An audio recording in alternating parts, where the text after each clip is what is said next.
Yang kasih dalam Tuhan, saya mengucap syukur kalau saudara-saudara sudah mau praktek. Yang penting itu praktek, sehingga nanti kalau sudah praktek, lalu banyak yang sudah ngalami, jadi dapat bersaksi yang lain. Jadi saya tidak usah ke Surabaya, jadi pergi ke tempat lain, karena waktunya itu tambah lama, itu tambah padat. Sebab setiap tahun mesti menjalar terus. Tahun ini sudah menjalar ke Bali, tahun depan sudah pergi lagi ke Sulawesi. Jadi waktunya tambah lama, tambah singkat. Dan kedatangan Tuhan sudah amat dekat. Dan saudara harus punya pengalaman. Kalau tidak punya pengalaman secara pribadi, rugi kamu. Alami, praktekkan, mesti terjadi. Sebab apa? Sebab Alkitab tidak mesti digenapi. Jadi saudara harus benar-benar baca firman Tuhan, lakukan. Seperti Pak Bambang tadi katakan ya, kalau saudara itu benar-benar berani melakukan firman Tuhan, luar biasa. Pengalaman saya itu, barang saya itu awet semuanya. Kalau saudara tidak mau melakukan firman, tidak membayar perpuluhan apa, saudara tahu. Rusaknya banyak, bahkan sakit penyakit menimpa engkau, uang yang kamu kumpulkan ya habis ludes malahan. Saudara tahu kenapa? Karena saudara tidak mendapatkan janji Allah, pelaksanaan janji tidak digenapi.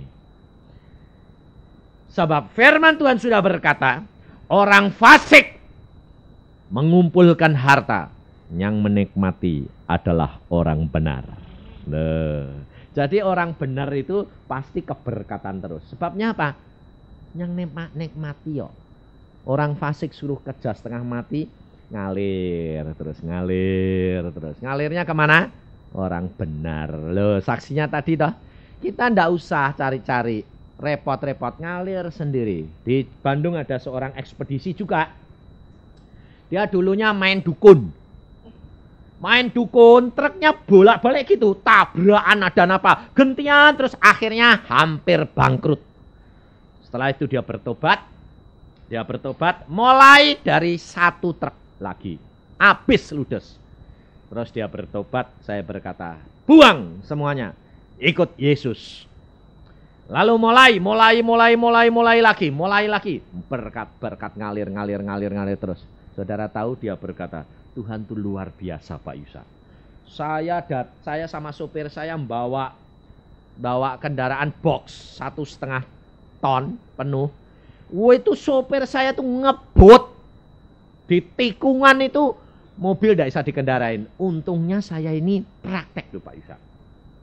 Mau berangkat, saya berkata, dalam nama Tuhan Yesus aku berangkat.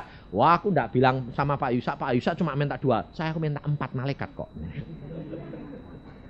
Muka belakang, samping, kanan, kiri dia. Lalu dia bilang, wah nyata Pak Yusa. Pada waktu tikungan itu jalan 80-90, 1,5 ton dijalankan di tikungan, jalan seperti itu. Lantrek kan tinggi, tidak bisa dikendarai. Jalannya sudah seluruh jalanan dijalani miring, naik, mau bannya itu sudah naik dua-dua muka belakang. Wah, mau goleng. Lucu, mau goleng itu berdiri lagi. Goleng sana, berdiri lagi.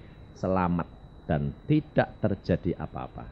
Ya beda. Terus sopirnya dikasih tahu, percaya Yesus segala perkara jadi. Nah, dia lalu sopirnya bilang, mujizat ya. Nah, ini loh saudara. Maka kalau engkau tidak belajar firman dan tidak mempraktekkan, rugi. Ngerti enggak? Tapi kerap kali kayak ibu tadi, apa iya toh? Loh, ya dah. Karena apa? Belum ngalami. Kalau sudah ngalami gitu enggak pernah belajar, enggak pernah lupa sembahyang, betul enggak? Sebab apa? Sudah ngalami. Hidup kekristenan itu adalah pengalaman pribadi dengan Yesus. Pada malam hari ini ada satu perkara yang harus saudara masukkan dalam cara berpikirmu. Saudara ini dari dunia atau dari angkasa luar? Loh ini saya tanya ini tidak main-main loh, sungguhan loh, jangan kira saya ini main-main. Saudara ini dari dunia atau dari luar? Dari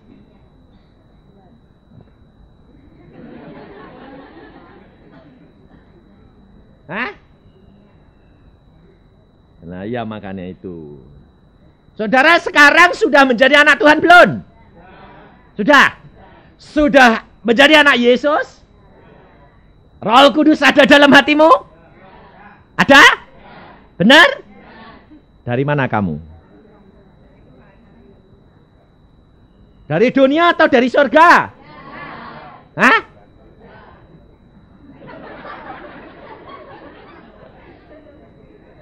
Banyak orang Kristen kalau enggak ngerti itu tandanya enggak tahu baca Alkitab. Ya dah. Ayo baca di dalam Yohanes pasal 17. Doa Yesus. Jadi saudara tahu bahwa Tuhanmu Yesus itu adalah Tuhan yang luar biasa.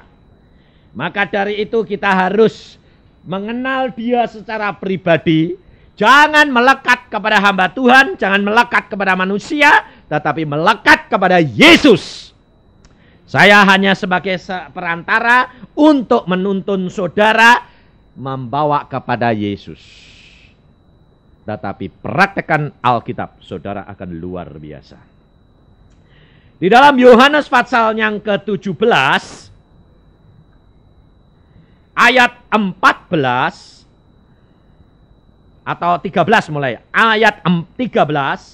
Tetapi sekarang aku datang kepadamu, Bapa. Nah, di imunya ini Allah Bapa. Yesus berdoa ini. Aku mengatakan semuanya ini sementara aku masih ada di dalam dunia. Supaya penuhlah sukacitaku di dalam diri mereka. Aku telah memberikan firman-Mu kepada mereka dan dunia membenci mereka karena mereka bukan dari dunia. Sama seperti aku bukan dari dunia. Saudara dari mana?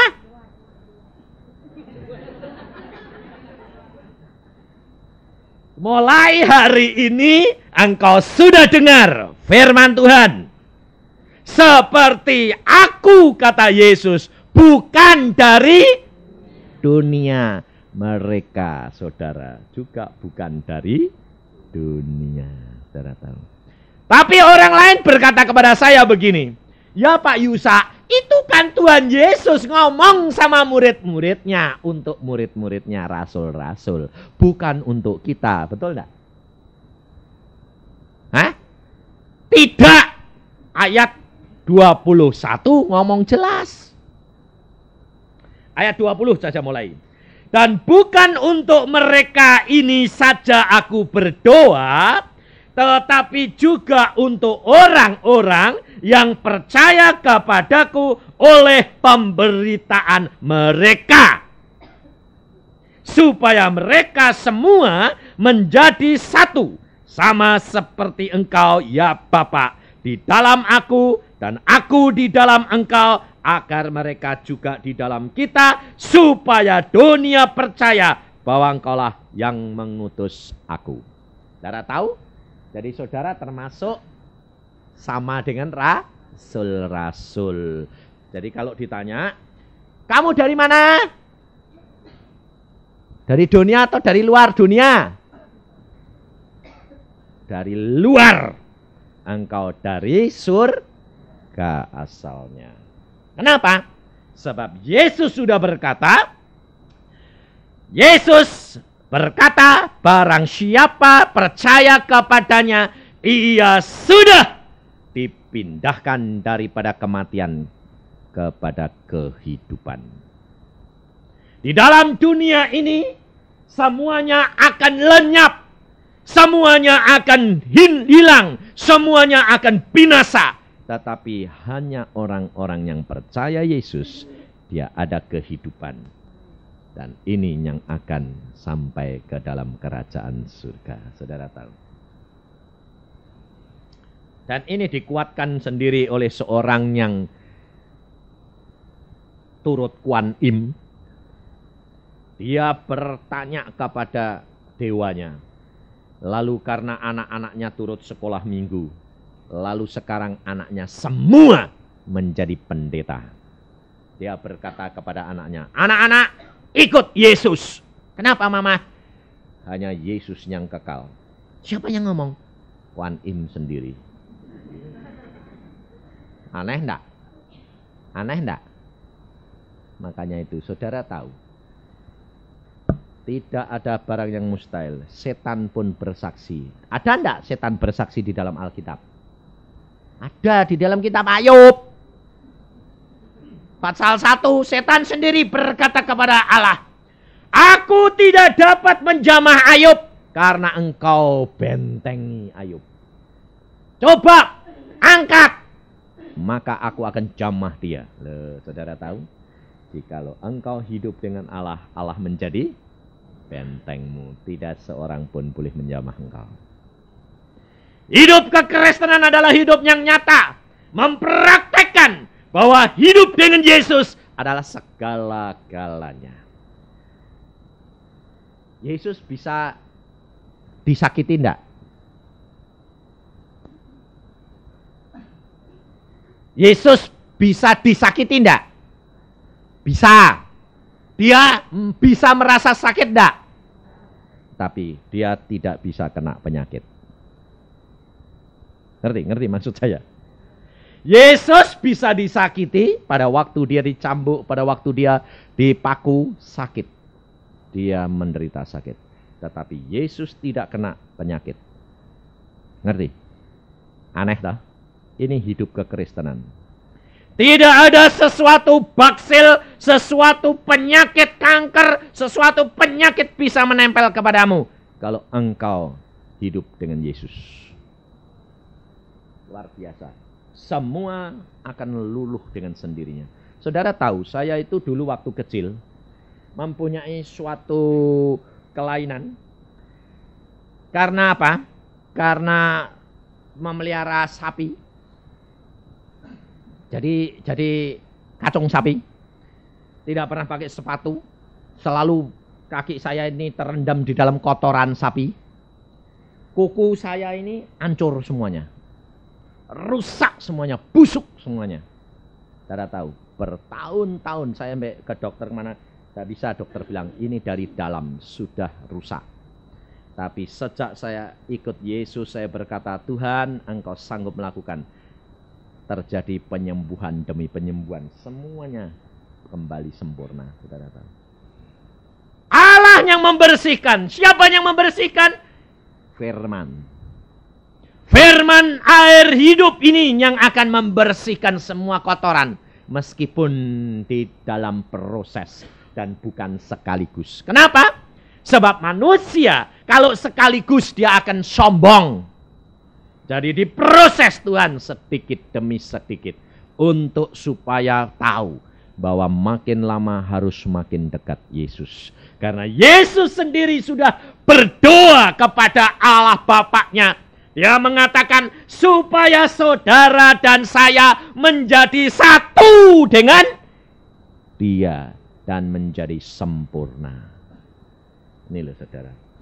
Tidak ada seorang pun yang mengasihi kita lebih daripada Yesus. Yesus demikian sayang kepada kita. Dia rela. Dia memberikan segala-galanya pada waktu dia di dalam dunia. Saudara perhatikan. Kenapa Yesus tidak menantikan nanti saja di surga? Segala kuasa sudah ada di dalam tanganku. Dia malah menjanjikan kepada saudara. Kenapa Yesus berdoa untuk saudara dan saya selama di dalam dunia? Kamu tahu rahasianya?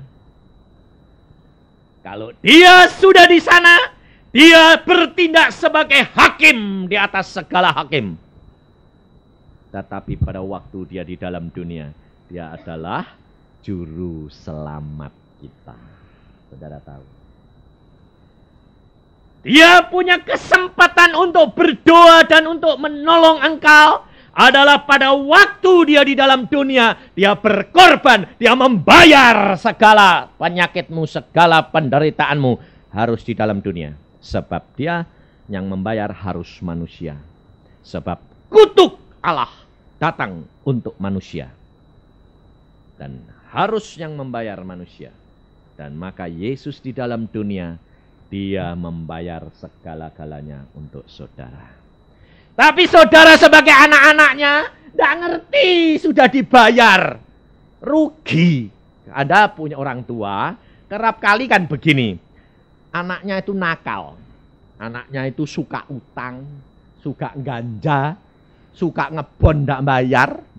Nah saudara ini tidak, sesifat manusiamu ini tidak suka gitu. Coba, masih suka utang tidak? Terus terang, ini pengusaha-pengusaha di sini saya tanya, kalau buka cek mundur enggak? Ayo jujur. Mundur toh? Malah molor, malah enak toh? Padahal Tuhan berkata apa? Kalau kamu punya hari ini, berikan hari ini. Kalau kamu memang tidak punya, mundur. Tapi berkatnya mau diundur-undur. Sebab Yesus berkata apa? Dengan takaran engkau menakar, engkau akan ditakar. Betul enggak? Kalau engkau punya, enggak usah diundur-undur, saudara. Saya terus terang sebagai hamba Tuhan, ini kelemahan hamba Tuhan. Ini juga saya peringatkan. Jadi kalau kaset ada yang dengar, nanti hamba Tuhan biar dengar.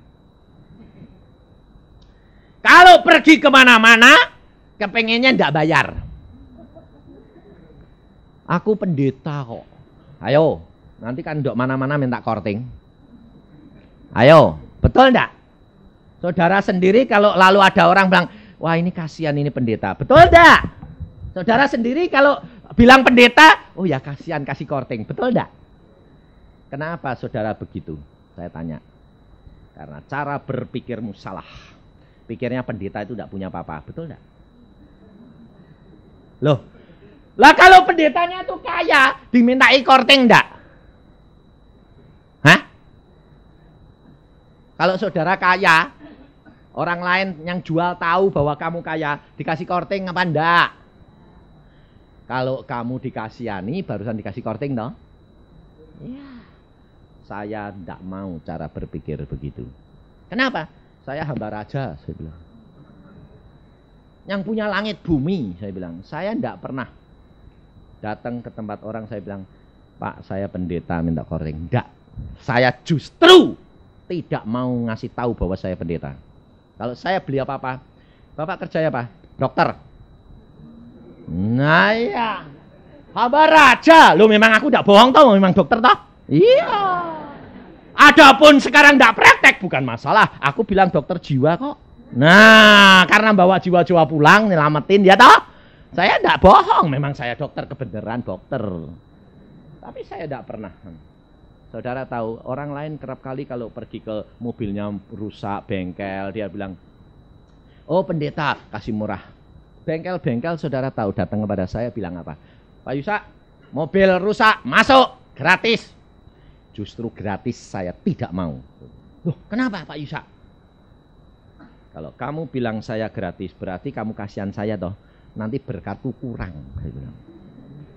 Saya tidak mau dikasihani orang. Hamba Tuhan, hamba Raja, dia menyekupkan segala-galanya. Saudara tahu. Saya tidak pernah. Kalau beli onderdil, beli apa, saya minta korting. Tidak.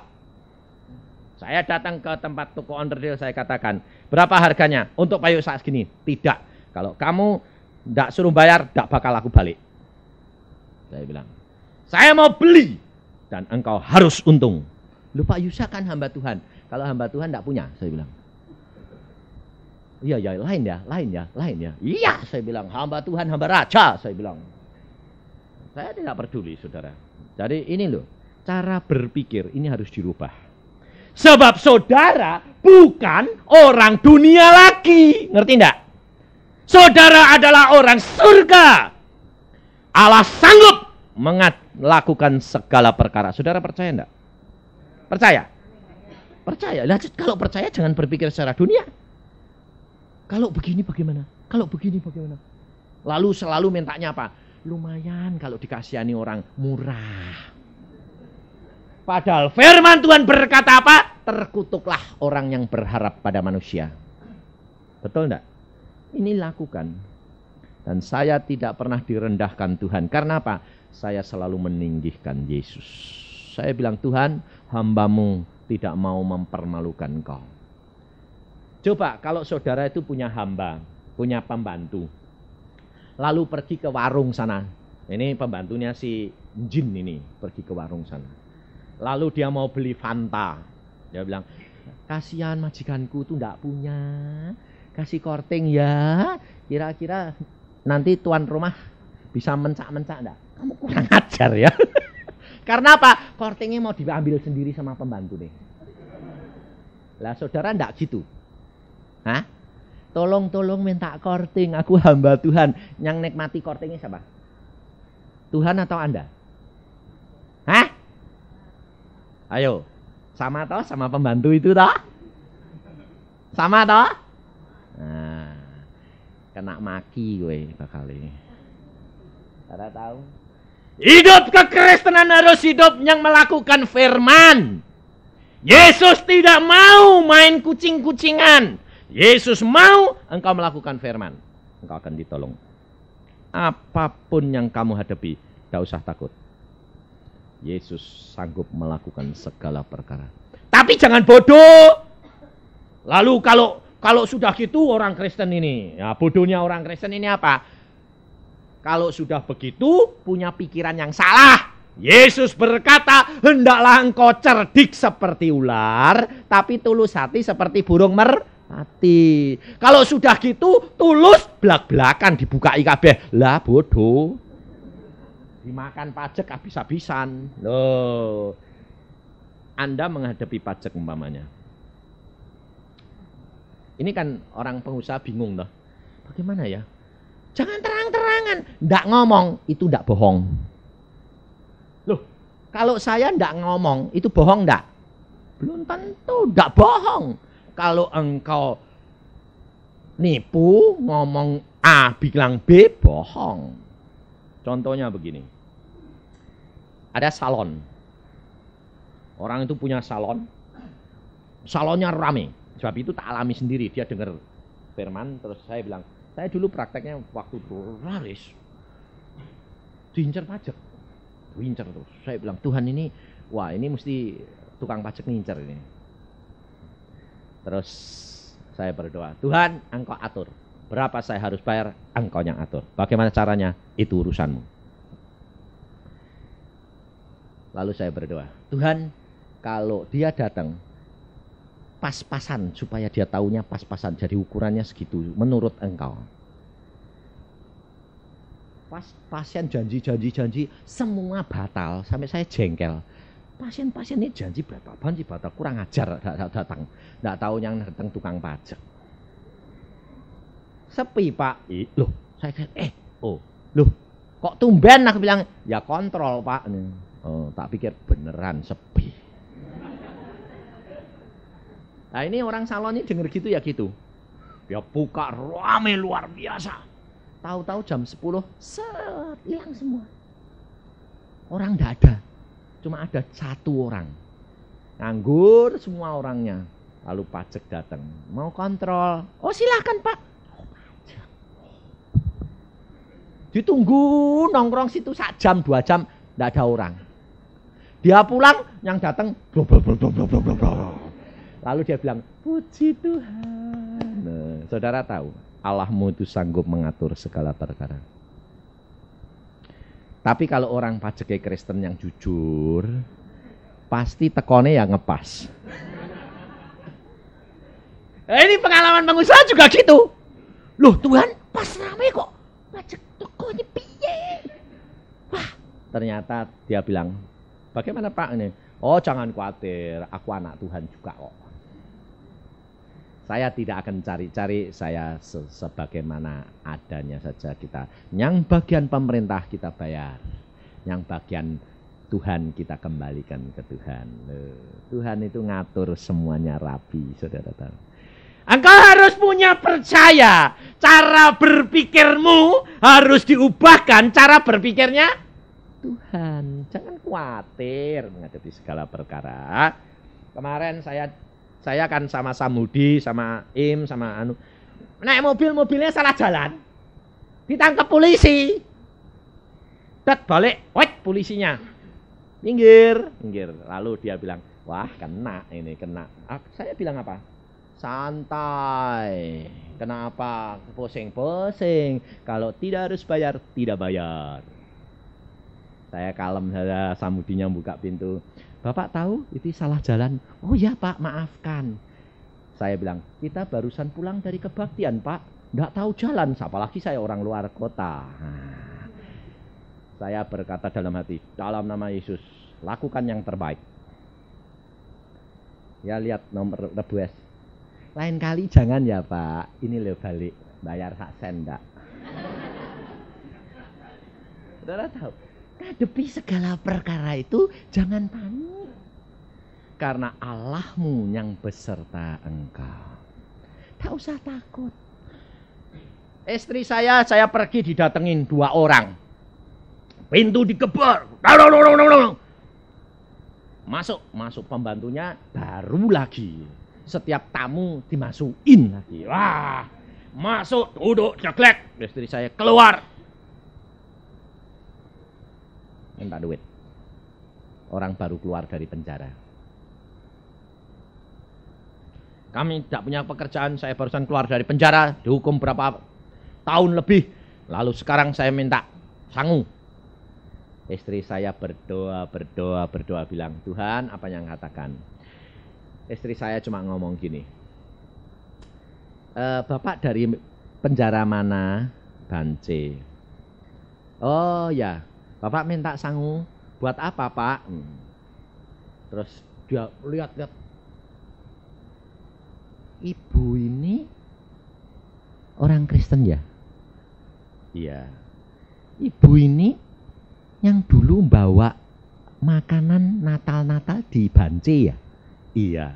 Maaf ya Bu, minta makan saja saya. Saudara tahu? Allah sanggup melakukan segala perkara. Padahal sudah 1-2 tahun yang lalu. Tapi pada saat dia berbicara, Allah mengingatkan suara istriku mengiang dalam hati dia 2 tahun yang lalu. Dia ingat seorang ibu yang memberikan nasi kepada dia. Dia keluar air matanya. Saudara tahu? Allah sanggup melakukan segala perkara.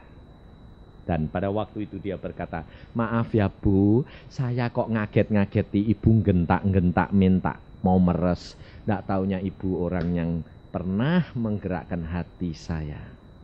Sekarang saya cuma minta sangu sedikit saja Bu buat makan. Kasih uang 2.000. Terima kasih, cukup Bu, cukup. Kalau engkau menyenangkan hatinya Tuhan, baca di dalam Amsal Soleman 16. Amsal Soleman 16. Kalau Allah berkenan kepada jalan seseorang, kalau saudara dan saya menyenangkan hatinya Tuhan, berjalan menurut akan firman-Nya, Yesus berkata, kesukacitaanmu akan menjadi penuh. Dan itu dijamin. Kesukaran boleh, hambatan boleh datang, tetapi tidak akan membuat sukacitamu berkurang. Karena hanya sekejap kemudian diubahkan menjadi bersukacita kembali. Karena apa? Musuhmu didamaikan dengan engkau. Ya toh? Jadi punya musuh enggak? Enggak. Kalau enggak punya musuh, takut enggak pergi kemana-mana? Tidak. Saudara tahu? Hidup kekristenan adalah hidup yang di dalam kemerdekaan. Hidup di dalam Kristen adalah hidup penuh dengan sukacita. Tapi saudara baca firman dan lakukan firman. Engkau akan melihat perkara-perkara besar yang Allah lakukan. Karena firman Tuhan sudah berkata, Yesus sendiri pada waktu di dalam dunia, dia sudah berdoa untuk kita. Dan setiap doa Yesus digenapi oleh Allah. Dan dia berdoa supaya kita menjadi satu dengan dia. Supaya sukacita dia ada di dalam kita. Dan kita hidup menikmati apa? Di dalam ayat yang ke Yohanes 17 ayat 22. Dan aku telah memberikan kepada mereka kemuliaan. Oh saudara. Aku telah memberikan kepada mereka kemuliaan yang engkau berikan kepadaku. Supaya mereka menjadi satu sama seperti kita adalah satu. Aku di dalam mereka dan engkau di dalam aku. Supaya mereka sempurna menjadi satu. Saudara harus perhatikan. Kemuliaan Yesus diberikan kepadamu. Apa kemuliaan Yesus? Kemuliaan Yesus adalah kalau engkau bisa memuliakan Yesus. Coba baca di dalam pasal 17. Ayat yang pertama. Demikianlah kata Yesus. Lalu ia menengadah ke langit dan berkata, Bapa, telah tiba saatnya. Permuliakanlah anakmu supaya anakmu mempermuliakan engkau. Sama seperti engkau telah memberikan kepadanya kuasa atas segala yang hidup. Demikian pula ia akan memberikan hidup yang kekal kepada semua yang telah engkau berikan kepadanya. Inilah hidup yang kekal itu, yaitu bahwa mereka mengenal engkau, satu-satunya Allah yang benar, dan mengenal Yesus Kristus yang telah engkau utus. Aku telah mempermuliakan engkau di bumi dengan jalan menyelesaikan pekerjaan yang engkau berikan kepadaku untuk melakukannya. Yesus mempunyai kemuliaan Bapaknya karena dia melakukan pekerjaan yang Bapaknya serahkan kepada dia. Saudara diberikan kemuliaan Yesus. Kalau saudara dapat memuliakan Yesus apabila saudara melakukan firman-Nya. Kemuliaan Yesus akan menjadi bagian kita kalau kita melakukan firman-Nya. Hidup kekristenan itu sebetulnya tidak susah, saudara. Yang bikin susah itu karena apa? Pikiran kita yang ngutak-ngutak. Apa artinya ini? Kalau begini bagaimana? Kamu utak-utak. Apalagi kalau sudah sekolahnya pinter. Diutak-utak lah. Akhirnya jadi bayangan semuanya. Hidup khayalan. Kekristenan itu sederhana. Lakukan. Jalankan. Terima firman, jalankan. Terima firman, baca, jalankan. Engkau akan melihat Allah yang luar biasa berjalan dengan Allah. Kalau nyopir, kalau saudara-saudara pergi, ibu-ibu ini pergi ya. Belajar. Hati ini, pikiran ini diisi dengan Yesus. Saya itu dulu tuh suka judi. Saking biasanya memasukkan pikiran dan hati saya, Yesus tak ajak judi. Nah, enggak kurang ajar itu namanya. Akhirnya saya dimarahi Tuhan. Dia berkata begini, kamu ini kok kurang ajar sih? Aku tidak suka judi. Karena firman Tuhan di dalam Amsal Soleman berkata, harta yang didapatkan dengan cepat akan hilang dengan cepat. Tetapi harta yang didapatkan dengan keringat itu akan bertambah-tambah dengan penuh sukacita. Dan Tuhan cara memberkatinya itu tidak dapat lotre. Karena apa? Karena Tuhan itu tidak suka, saudara tahu. Karena Tuhan mau menggenapi firman-Nya. Bekerja, engkau akan mendapat hasil. Saya pernah judi itu habis-habisan. Luar biasa. Dan watak saya itu jeleknya luar biasa. Jangan saudara kira sekarang baik. Sekarang baik. Dulu bobrok. Tanya istri saya. Waktu saya pulang dari Irian Barat, jadi dokter, kaya raya. Ayah saya, ibu saya, adik-adik saya traktir semua ke pasar malam. Boleh beli apa saja sesukamu. Saya bilang gitu. Sedang makan di meja gede di restoran, saya makannya paling cepat. Yang lain makannya lambat-lambat. Sebelahnya ada kasino. Saya keluar, masuk kasino. Istri saya sudah tahu. Istri saya kalau makan lembut, 1:3 sama saya. Tahu saya di kasino, istri saya sudah sadar. Wah, nyusul dia. Sebelah saya, dia bilang, lah, kowe main toh. Nah, terus uangnya tinggal berapa? Habis. Lah membayari restoran piye? Ayo, payah ini aku. Tinggal 100 rupiah. Saya bilang, waduh payah ini. Nah terus piye ini? Ya, mesti aku pulang sih, ngambil uang. Itu uang gak kapok-kapok. Ya aku ki kok jelek ya sifatku. Terus saya bilang sama Tuhan gini, Tuhan ampuni saya. Ampun Tuhan, ampun. Terus Tuhan bicara sama saya. Nah terus saya dah tak ampuni mau apa? Aku gak mau judi lagi yuk. Ini yang terakhir. Nah terus, tolong balikin uangku toh. Lah istri saya itu saya berdoa gitu itu sudah bilang, kurang ajar gue gini. Ya enggak mau Tuhan. Nanti sih menengahi. Tuhan tahu hatiku. Aku bilang gitu. Tuhan, aku enggak minta uang balik semuanya. Aku minta uang cukup gue bayar restoran ini loh, mangane mamah papahku ini. Aku bilang gitu. Tuhan itu lo rendah hati, tapi jangan niru loh. Belum tentu kamu bakal dituruti. Jangan niru. Lalu pada waktu itu saya diam saja. Istri saya takut sama saya. Saya bilang, diam. Belum jadi hamba Tuhan kayak gini.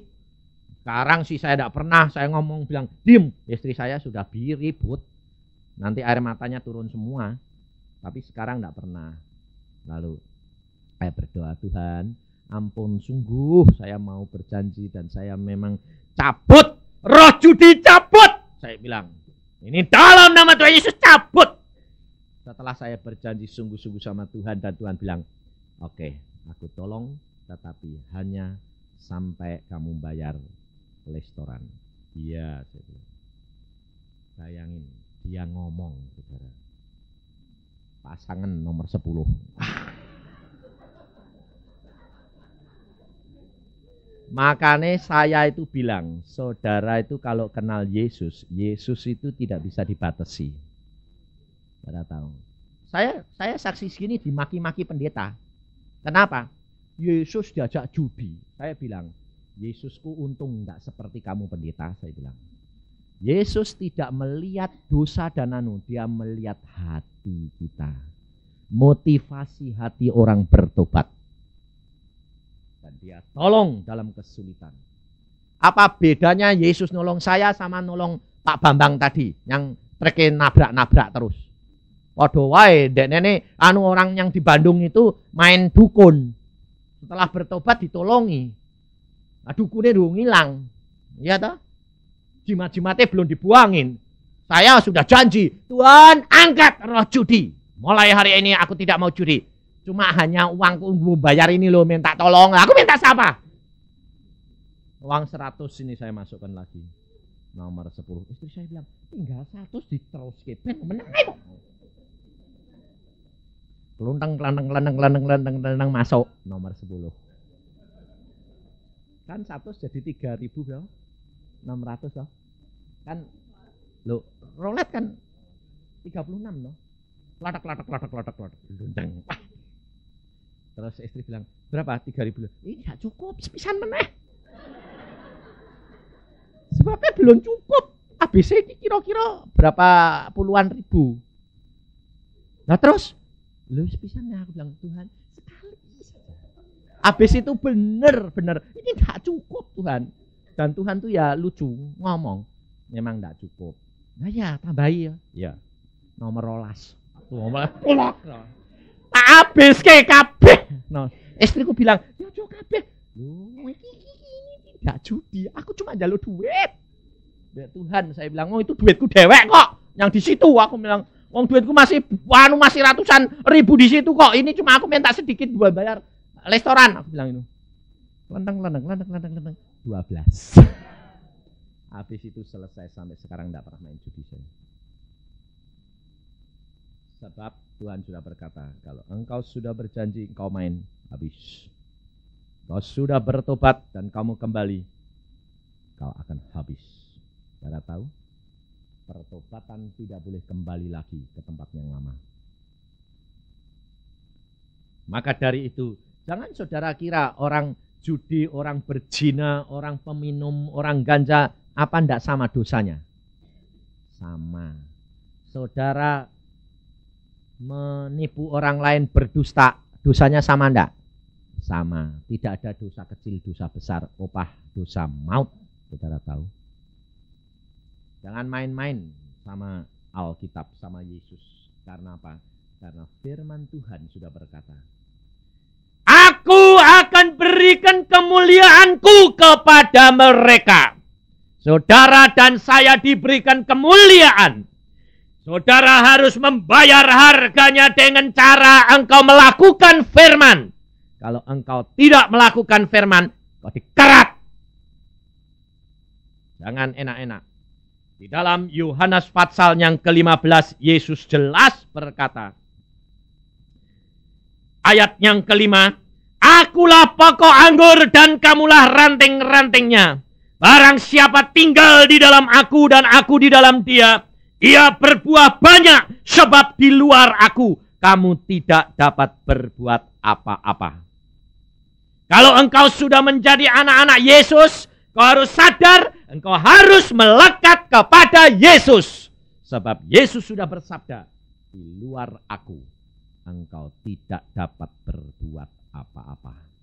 Apapun, engkau tidak dapat lakukan di luar Yesus. Nama Yesus sudah diberikan kepadamu. Nama Bapa diberikan Yesus. Engkau menyandang nama Allah. Engkau menyandang nama Allah. Di mana berada engkau membawa nama Allah. Kalau engkau mencemarkan nama dia, engkau kena akibatnya. Gambar presiden saja kalau diinjak, orang itu masuk penjara. Betul enggak? Nama presiden dihina, masuk penjara. Betul enggak? Apalagi engkau menghina nama Allah. Pasti kena hukum. Pasti. Maka dari itu kita harus berani membayar harganya. Karena ayat 6 berkata, barang siapa tidak tinggal di dalam aku, ia dibuang keluar seperti ranting dan menjadi kering. Kemudian dikumpulkan orang dan dicampakkan ke dalam api lalu dibakar. Penderitaan akan menjadi bagian orang yang tidak mengenal Yesus. Saudara tahu. Orang boleh kaya. Orang bilang aku sehat. Dalam waktu singkat segala sesuatu terjadi. Salah satu kesaksian adik daripada saudara Lucy di Jakarta. Diperiksa-periksa sama dokter, tidak ada penyakit. Sampai dokter yang paling pinter-pinter, 7 dokter, tidak ada penyakit. Tapi tambah lama tambah kurus, tambah kurus. Penyakit zaman sekarang macam-macam, aneh-aneh. Dan tidak ditemui. Dan tidak mau mengenal Yesus. Tapi pada waktu satu saat, ya saya berkhotbah di Gelail, dia datang. Dia langsung datang itu langsung nyebut-nyebut kakaknya. Saya adik Lucy. Padahal dulunya di Injili tidak mau. Kalau sudah butuh, kakaknya dicangking-cangking. Saya bilang, ya adik Lucy ada apa? Saya bilang, Pak saya ini sakit-sakitan sekarang sudah habis badan saya kurang turun berapa? 7 kilo. 7 kilo sudah kurus kering. Saya bilang, beres dengan Yesus, bertobat, engkau sembuh. rumahmu beresin, penuh dengan kuasa gelap, saya bilang. Iya Pak, orang yang salah pergi ke kamar mandi saya, teriak-teriak takut, karena kamar mandinya ada setannya. Nah itu kamu pelihara kok, saya bilang. Enggak kok Pak, saya enggak melihara. Enggak, wong kamu seneng setan, saya bilang. Kamu mau hidup, sehat, bahagia, atau mau menderita, akhirnya mati. Anakmu menderita, suamimu akan kehilangan engkau. Enggak Pak, saya mau bertobat. Benar? Benar. Tumpang tangan dalam nama Yesus Tuhan, engkau lihat dia mau bertobat. Terima, lalu dilayani. Saya bilang, saya minta kepada hamba-hamba Tuhan di Jakarta, layani. Saya tidak ada waktu. Selesaikan, bereskan. Tuhan akan tolong. Sekarang beres. Hidupnya bahagia.